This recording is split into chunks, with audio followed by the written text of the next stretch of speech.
Chat, chat, chat, chat, chat, chat. I'm gonna be live tomorrow for Trump v. Slaughter, but let's talk about it for a minute because people need to know this stuff and I don't have time while live oral arguments are going to be updating you on kind of what this is about. So see, what happened was back in like March, Trump fired this lady named Rebecca Slaughter. She was an FTC commissioner. Now those guys are appointed by presidents. There's a lot of rule to this, but basically they serve a 7-year term. Now the FTC Act of 1914 establishes these for-cause removal protections for the commissioner. And basically they can only be removed for inefficiency, neglect of duty, or malfeasance. But when Trump fired her, he didn't say any of that shit. He was just like, yeah, your priorities and my priorities do not align. And so essentially he shit cans her.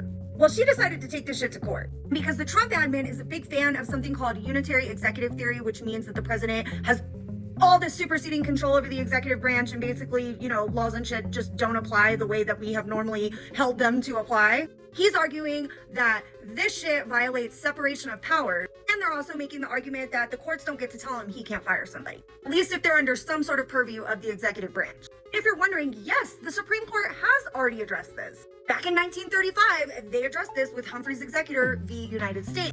FDR tried this pretty much same bullshit, only he didn't even give a reason. He didn't even say your priorities don't align. He tried to get them resigned and then he shit canned them.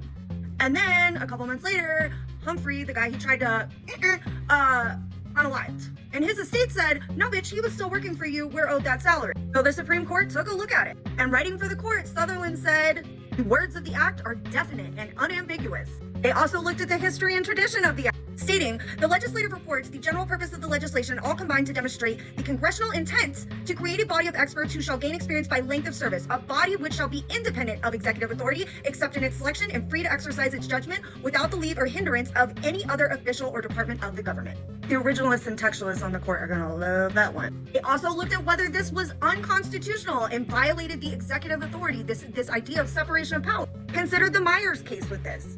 And they said, even though we were considering removing a postmaster, it doesn't work the same way with the FTC because it is a body created by the legislature. You being able to appoint them doesn't mean you can just summarily fire them without the prescribed reasons. So is the court gonna give Trump this one step closer to this sort of unitary executive? Are the originalists and textualists on the court gonna hold firm that it means what it says and it says what it means? And that the history matters? I am really excited to see where this goes. And we're looking at issues with stare decisis and all sorts of things going on. So I hope you tune in tomorrow, 9 a.m. Central Standard Time. Bye.